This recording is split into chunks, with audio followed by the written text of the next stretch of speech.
most recent research on how your brain changes during your hormone cycle is quite amazing. There was a study recently with 30 women, so not that much, but the beginning of the study of how our brain changes the connections that we draw and how our brain's able to flush out toxins and receive nutrients throughout our hormone cycle. So I've talked to you guys about the period drops and how the fluid changes on your hindbrain before. A lot of you resonated with that. And just as a couple of facts, women who menstruate have about 450 periods in their lifetime. To break it down for you, that's about 2,250 days of bleeding if you experience a 5-day bleed, or 6.25 years. So the amount you're bleeding really does affect you. Yet, the brain-hormone relationship is totally under-researched, and the only connections that we draw is how your brain is communicating with your ovaries.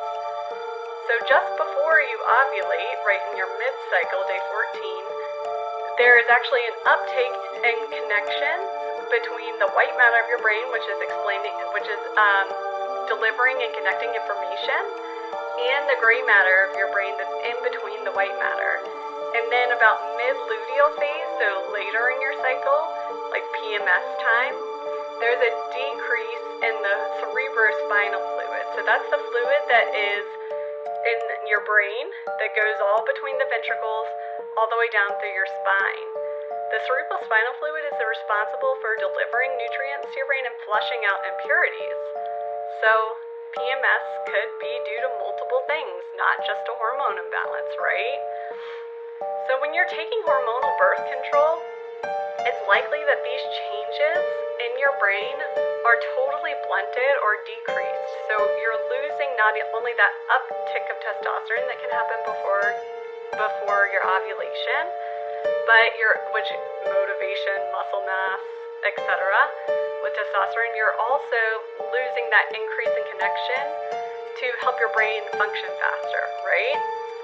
And then also, the cerebrospinal fluid is likely decreased when you are taking birth control because you're no longer ovulating, you're no longer having that uptick in progesterone, so your brain's not as able to flush out any toxins and impurities with the cerebrospinal fluid, and then also you're not able to get as many nutrients to your brain. So it's no wonder that anxiety and depression is the #1 side effect of hormonal birth control.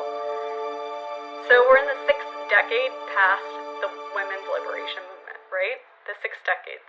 60 years since we've been able to choose to have sex without getting pregnant.